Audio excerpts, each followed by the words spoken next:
আচলতে অসমৰ মুখ্যমন্ত্ৰীয়ে শদিয়াৰ পৰা ধুবুৰীলৈকে বৰাকৰ পৰা ব্ৰহ্মপুত্ৰলৈকে বিশেষকৈ ধৰ্মীয় সংখ্যালঘুসকলক যি নিৰ্মম অত্যাচাৰ চলোৱা হৈছে ইয়াক কোনো পক্ষে সহ্য কৰা বিষয় নহয়।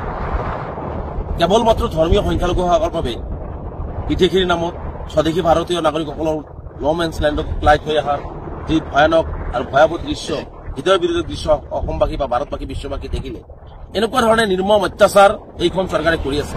আজি আমি দেখিলো যে যোৰহাটৰ এজন উদীয়মান ব্যৱসায়ী, যোৰহাটৰ স্থায়ী বাসিন্দা, যুগ যুগ ধৰি যোৰহাটৰ বাসিন্দা, তেওঁলোকৰ পূৰ্বপুৰুষসকলে যোৰহাটত জন্মগ্ৰহণ কৰা আজাদ চৌধুৰীৰ ঘৰটো যেনেকুৱা ধৰণে ভাঙি দিলে আৰু যি ধৰণে প্ৰচাৰ চলাই আছে, যি ধৰণে যোৰহাট জিলা প্ৰশাসন, যোৰহাট আৰক্ষী প্ৰশাসনে যি ধৰণে কথা বৰ্তাবিলাক কৈ আছে, এইটোৰ পৰা বুজা যায় যে আচলতে তেওঁলোকে অসমৰ ধৰ্মীয় সংখ্যালঘুসকলক শান্তিত শুই থাকিবলৈ বা শান্তিত বহি থাকিবলৈ, শান্তিত খাবলৈ তেওঁলোকে নিদিয়ে।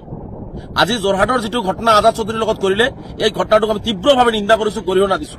উচ্ছেদ যদি কৰিবলগীয়া হয়, যিহেতু আজাদ চৌধুৰী এজন ভাৰতীয় নাগৰিক, এজন অসমৰ বাসিন্দা, তেওঁ বাৰে বাৰে কৈছে যে চৰকাৰে মাটি বিচাৰিলে মাটিখিনি দিয়া হ'ব।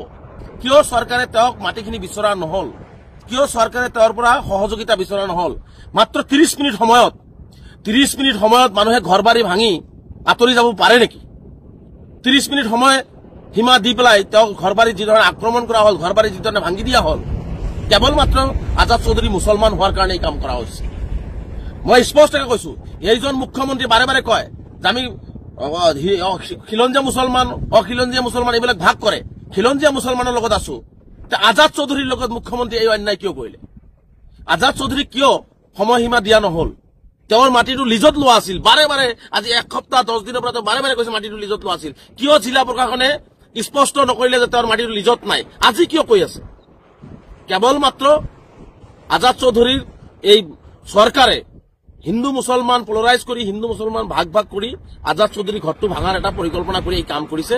আৰু কিছুমান উশৃংখল মানুহে কোনোবাই কিবা আহি কলেই মানুহ বাংলাদেশী হৈ যায় নেকি? আজি যোৰহাটৰ দৰে কবৰস্থান ৰোডত থকা যুগ যুগ ধৰি বসবাস কৰি থকা, শ বছৰ ধৰি বসবাস কৰি থকা মানুহখিনিক তেওঁলোকে সন্দেহৰ দৃষ্টিৰে যি ধৰণে আক্ৰমণ কৰিলে, সন্দেহৰ দৃষ্টিৰে যি ধৰণে কথা ক'লে, মই চেলেঞ্জ কৰিছো অসমৰ মুখ্যমন্ত্ৰীক, মই চেলেঞ্জ কৰিছো যিসকলে উশৃংখলতা সৃষ্টি কৰি পেলাই আজাদ চৌধুৰীক বাংলাদেশী বুলি কৈছে, প্ৰমাণ দিব লাগিব। আজাদ চৌধুৰী ভাৰতীয় হয়, অসমীয়া হয় নে বাংলাদেশী হয়, ইয়াৰ প্ৰমাণ দিব লাগিব। অন্যথাই তেওঁলোকে আইনৰ কাঠগড়ত থিয় হ'ব লাগিব। কাৰণ আমি কোনো পদ্ধতিতে এনেকুৱা বস্তু আমি সহ্য নকৰো। আজি যদি চৰকাৰৰ মাটিখিনি লাগে, চৰকাৰৰ সেইখিনি অসুবিধা হৈছে, চৰকাৰে কাৰো বহতীয়া হয় কিয়? যোৰহাট প্ৰশাসনে কাৰো বহতীয়া হয় কিয়?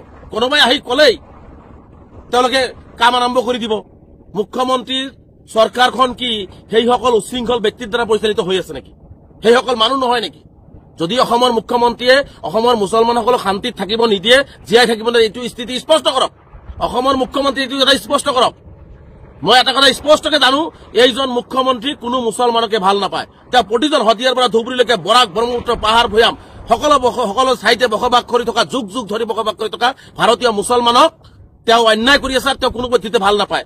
গতিকে মই অসমবাসী ৰাইজক আহ্বান জনাইছো, ধৰ্ম নিৰপেক্ষ ৰাইজক আহ্বান জনাইছো, আৰু বিশেষকৈ ধৰ্মীয় সংখ্যালঘুসকলক আহ্বান জনাইছো, মুখ্যমন্ত্ৰীৰ এই ধৰণৰ ষড়যন্ত্ৰ আৰু এই ধৰণৰ মানুহক কোনো নোটিছ নিদিয়াকে, মানুহক সময় নিদিয়াকে যাই ঘৰ বাৰী ভাঙি দিয়াৰ যি কাৰ্য, এই কাৰ্যক আমি বিৰোধিতা কৰিব লাগে, আমি ইয়াৰ প্ৰতিবাদ সাব্যস্ত কৰিব লাগে আৰু আমি ওলাই আহিব লাগে। কাৰণ অন্যায় বহুত হ'ল, সহ্যৰ সীমা পাৰ হৈ গ'ল, পিছপিনে এতিয়া ৱাল আমাৰ পাই গৈছে। গতিকে আমি এতিয়া গণতান্ত্ৰিকভাৱে চৰকাৰৰ এই দমন নীতি, চৰকাৰৰ এই কুষড়যন্ত্ৰ, চৰকাৰৰ এই মুছলমানৰ প্ৰতি কৰা অন্যায় প্ৰতিহত কৰিব পাৰে সন্মুখৰ পৰা আগবাঢ়ি যোৱাৰ কাৰণে আমি অসমবাসী ৰাইজৰ বিশেষকৈ ধৰ্মীয় সংখ্যালঘুসকলক মই আহ্বান জনাইছো। আৰু এটা কথা মই মুখ্যমন্ত্ৰীক প্ৰত্যাহ্বান জনাইছো যে যোৰহাটত কেৱল মাত্ৰ আজাদ চৌধুৰীয়ে চৰকাৰী মাটি দখল কৰি আছে নেকি? তেওঁতো লিজত লোৱা আছিলে, তেওঁতো খাজনা দি আছে, সকলো ধৰণৰ যিখিনি মিউনিচিপালিটিক দিব লাগে, কাগজ পইচা দিব লাগে, সেইবিলাক জমা দিয়ে আছিলে, আৰু তেওঁৰ এই মাটিটোত কেছো চলি আছিলে। মুখ্যমন্ত্ৰীৰ বুকুত সৎ সাহস হ'ব নেকি যে যোৰহাটত যিমান বনিয়া গোষ্ঠীয়ে, যিমান কোম্পানীয়ে মাটি দখল কৰিছে, সেই মাটিখিনি চৰকাৰে উদ্ধাৰ কৰিবৰ কাৰণে সক্ষম হ'ব, সাহস গোটাব পাৰিব নেকি? গতিকে কেতিয়াও নোৱাৰে। গতিকে হিম্মত সিংৰ বিল্ডিংটা ভাঙিব নোৱাৰে, ষ্টাৰ চিমেণ্টৰ কোম্পানীটো ভাঙিব নোৱাৰে। তেওঁ সাধাৰণ শ্ৰেণীৰ বিশেষকৈ বাছি ধৰ্মীয় সংখ্যালঘু মুছলমানসকলক টাৰ্গেট কৰি এই ধৰণৰ অন্যায় কৰি আছে।